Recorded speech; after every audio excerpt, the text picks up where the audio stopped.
months now that I've been, not years, but months, I've been working on blockchain and understanding it. As I dived into it, like the concept of decentralization became like almost like philosophical to me, and I became like very, very fascinated by it.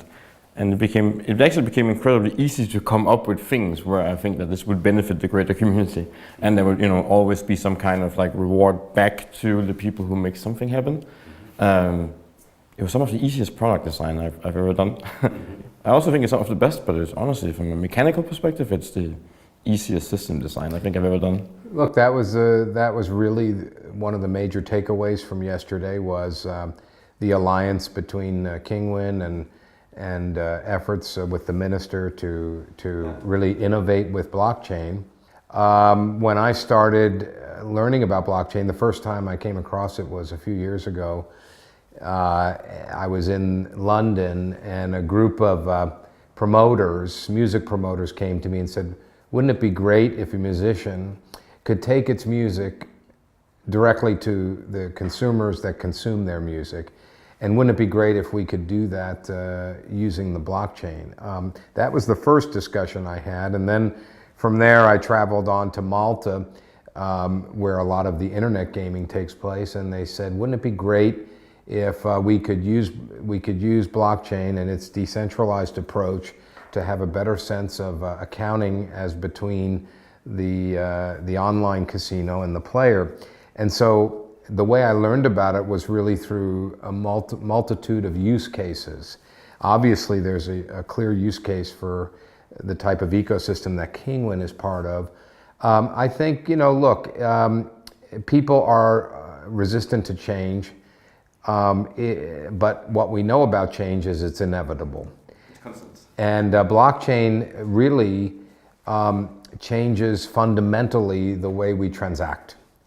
And esports being the one industry that is most in the spotlight right now, obviously, given its demographic, has to be a leader in blockchain. And so I think that's what was significant about the announcements yesterday, that not only is there a credible team who can be a leader worldwide, but there is an alliance between the vision of a Kinguin and this larger effort.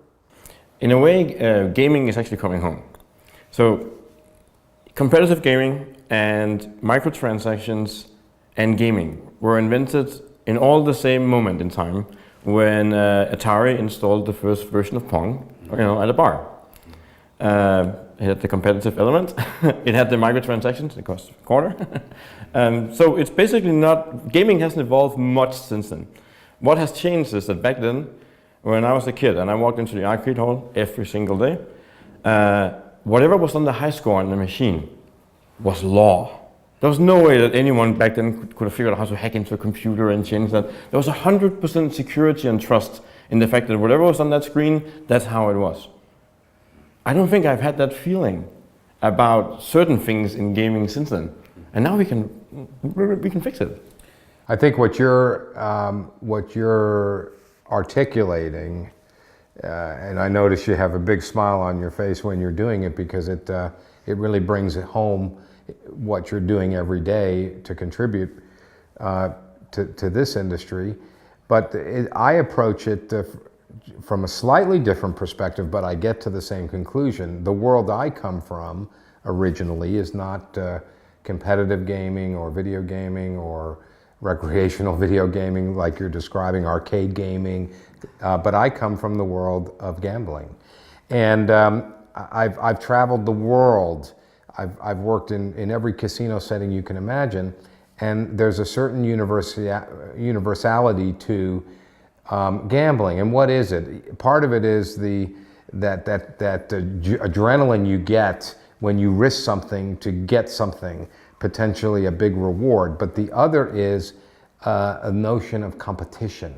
There are people who gamble who will convince themselves, even if the game is not a game of skill, it's a game of chance, that there is some skill element.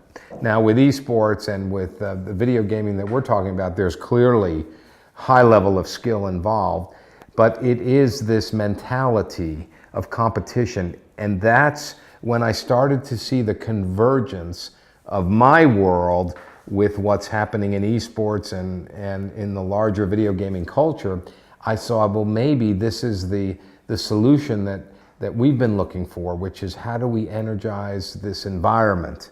And so when we start to talk about things like blockchain and crypto, all we're really talking about is how do we translate that core element, the thing that you remember back when you were a kid, how do we translate that into today's world of transactional economy?